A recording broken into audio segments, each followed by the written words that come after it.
I wanted to talk about alcohol bottles, and you remember some time ago I modified this Coleman alcohol bottle so that it wouldn't wear out and leak. I gotta tell you, these are terrible. It's a rotten alcohol bottle, and I'll show you why. This is a 237. We stick the nozzle up in, and because of the angle here, because it's like a 45-degree angle, the alcohol has to dribble out of this into the preheat cup. Compared to, you've seen in the past my homemade one. My homemade bottle has a 90-degree angle. Let's get in close so you can see the difference. And the 90-degree angle, when we put it into the 237, puts the nozzle right into the alcohol cup. It's much easier to control. The nozzle sits a lot higher. That gives us a much better height if you're going to do a 2-mantle kerosene conversion. I've been to the kitchen store. I've got 2 bottles, chef's dispenser set, 2 ounce and 4 ounce. And we're going to take the 2 ounce bottle today, because that mirrors what I've made in the past. And you can see it's almost exactly the same thing. You might have around the house something like this. Out of juice, we're going to repurpose it. For this, we want the straw. So just yank it off of there. You need to size up how it fits the hole here, which is to say it's too big. So we're going to cut a little off of the end until it fits on correctly. Careful for your fingers. And we just take a little off the end and then check it. It's not quite enough. And a little off the end. And we just keep nibbling back until we get to the point where, just like that. Before we put the lid back on the bottle, the end of the straw needs to be cut not at a 45-degree angle, maybe a 25-degree angle. The trick here is it just doesn't want to be flat against the bottom. Now the first time I did this, I just made my snout right at the end, my tip, and it works, it's fine, but it meant that the alcohol bottle was very long and it was kind of unwieldy. I've got, well, how much space do we have here?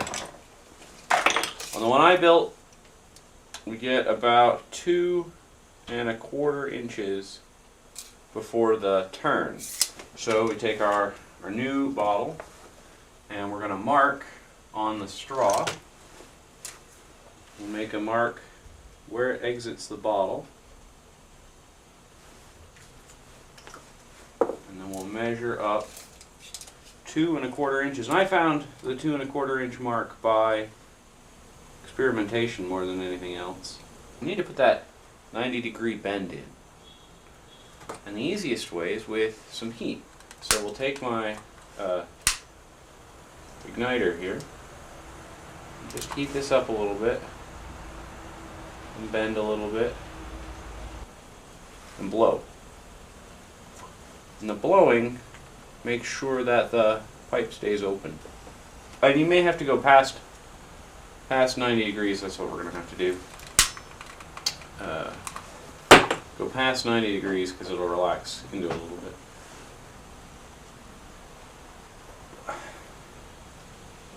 And that's not bad. Measure out 1/2 inch now from the bend and make another little mark. And then I'll cut the straw off here. We can make adjustments to the overall height. You put it up to your lantern, slip it into place, and it's a little bit high, but I think I am going to cut it down a little bit. Try that. Well, that's better. Put it right in there. Center the straw, and remember to be real careful not to get any on the threads. We want this to still be able to thread onto the bottle.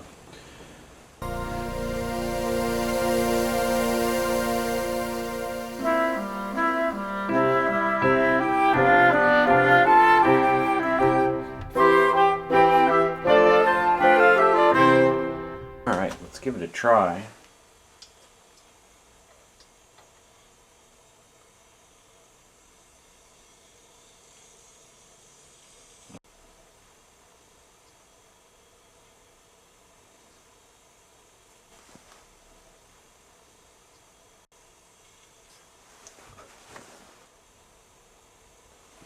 So there you have it, custom alcohol bottle for about $1.50. It cost me $2.99 for this set of two, so make two of them for $1.50 a piece.